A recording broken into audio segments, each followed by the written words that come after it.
If you've ever dreamed about working from a cafe in Paris, a beach in Mexico, or a mountain town in Europe without using up all your vacation days, this video is for you. In 2026, being a digital nomad is more realistic, more accepted, and more accessible than ever before. Remote work isn't a trend anymore, it's a lifestyle, and today I'm breaking down 30, a little bit more than 30, digital nomad friendly remote jobs that can actually let you travel the world full time. I'll also show you where to find these jobs, how people are legally moving abroad long term, and what you need to know before getting started. So first things first, what is a digital nomad? A digital nomad is someone who works remotely and uses that flexibility to live and travel wherever they want.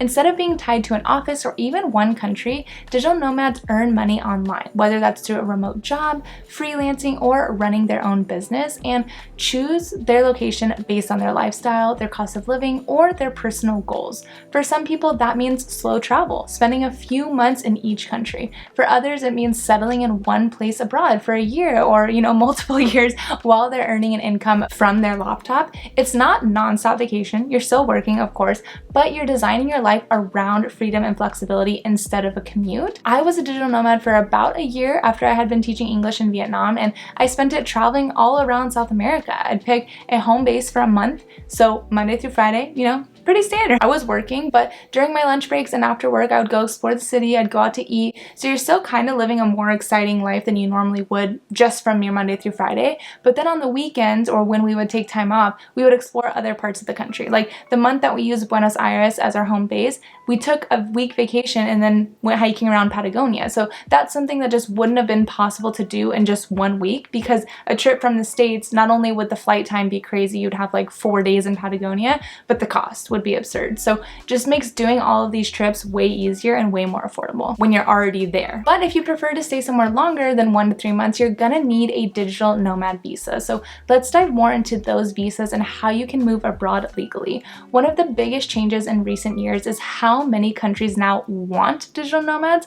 As of 2026, 50 plus countries worldwide offer some form of digital nomad or remote work visa, allowing you to legally live abroad for 1 year and in many cases renew for multiple years. These visas are designed specifically for people who earn income online from outside of the country that you're going to be in, making it easier than ever to experience another culture without needing local employment. Some really popular countries for Americans to get digital nomad visas in are Spain, which has a monthly income requirement of 2,763 euros, Portugal, which requires around 3,480 euros, and Costa Rica, which is a great option if you need to stay on an American time zone for your work, and the monthly income requirement is only 3,000 US dollars per month. If you want to dive deeper into which countries are the easiest for Americans to move to and what income or savings requirements these visas usually have, I break all of that down in my easiest countries for Americans to move abroad video, so definitely watch that if moving overseas is part of your plan. Before we get into the jobs themselves, let's talk about where people actually find these roles. Most digital nomads aren't randomly stumbling into remote work.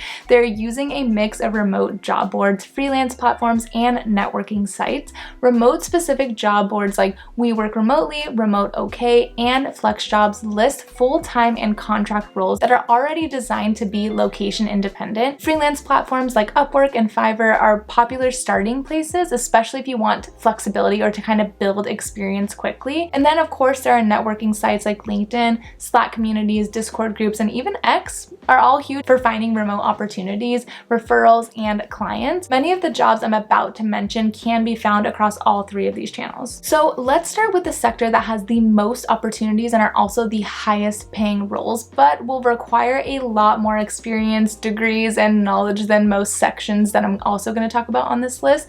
Tech and IT. Like I just said, these roles are some of the most popular digital nomad jobs because they're high paying, they're in demand, and they're already remote friendly by nature. These include software developers, cloud engineers, DevOps specialists, cybersecurity analysts, UX or UI designers, and AI or machine learning engineers. Many of these jobs don't really care where you live as long as you can deliver results and communicate effectively. Tech roles are especially ideal for digital nomad vibes because they often meet income thresholds easily. While they usually require specific skills or experience, once you're in, they offer long-term stability and flexibility that's perfect for traveling the world. This is actually what sparked my husband and I to become digital nomads originally, because he was hired as a data analyst by a company that allowed him to work fully remote from wherever he wanted to in the world. So I talked with the company that I was currently working hybrid for within the education sector, and they agreed to let me go fully remote. So like I said, it's hard because you have to have a degree or a background in this. Like, not everyone can just be an engineer. I could never just be a data analyst because I don't have the knowledge or background, but it is probably the best sector if you do, because both financially speaking and freedom-wise, you just can't beat it. Next, we'll dive into creative and content roles. Creative jobs are a huge part of the digital nomad world. This category includes content creators, video editors, graphic designers, photographers, animators, and motion graphic artists.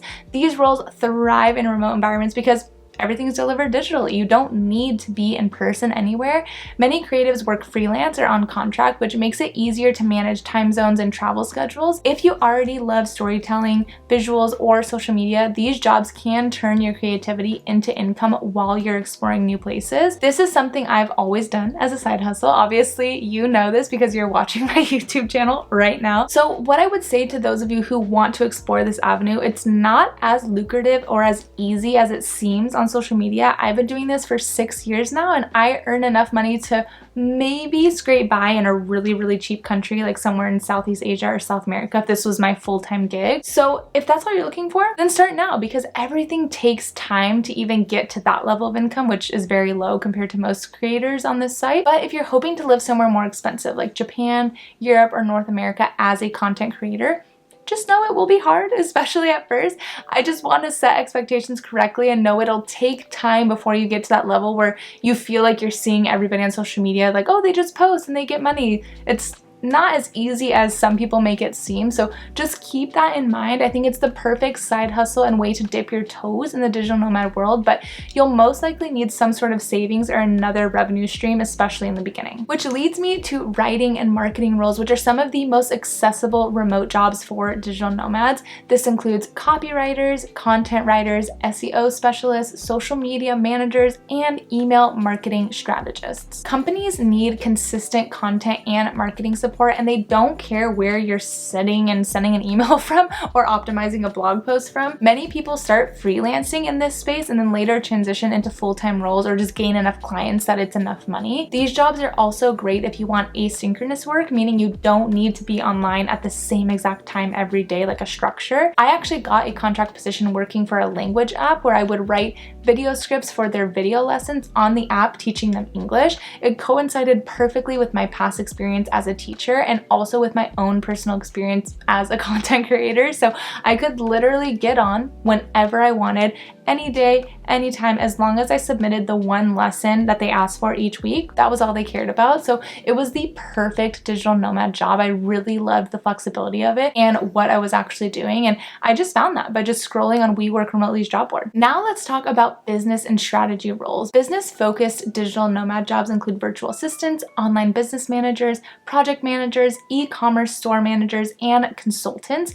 These roles support companies behind the scenes and are often fully remote just by design. Virtual assistants and online business managers are especially popular for beginners because they can be customized to your strengths, whether that's organization, communication, analytics, or customer support. Project managers and consultants tend to pay more but usually require experience. One pro tip if project management is something that you're looking into but you don't necessarily have any experience in it, you can sign up for a project management course through Google or Coursera, so you have something to put on your resume that shows you at least have some sort of foundational knowledge in project management and, you know, some basics like the lingo and some of the processes. And project management is super versatile. Pretty much every field needs project managers, so you can kind of just follow whatever you're passionate about. You want to go into education, tech, business, and just manage the projects that you're already passionate about that field. Now let's talk about probably the easiest digital nomad sector to get into if you're a native English speaker: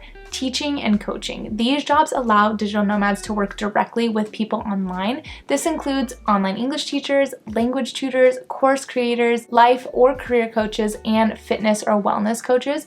These roles are ideal if you enjoy working, one-on-one, building a personal brand, building relationships. Many people combine coaching or teaching with travel because sessions can be scheduled around time zones and income scales as you gain clients or sell digital products. If this is a sector that interests you and you're a native English speaker, here is my advice. Take a year and get an English teaching job anywhere you want to live in the world. So this year, you wouldn't be considered a digital nomad, but you would be living in another country, experiencing something new, and you would still be traveling all the time. So it's still so awesome. I highly, highly recommend it.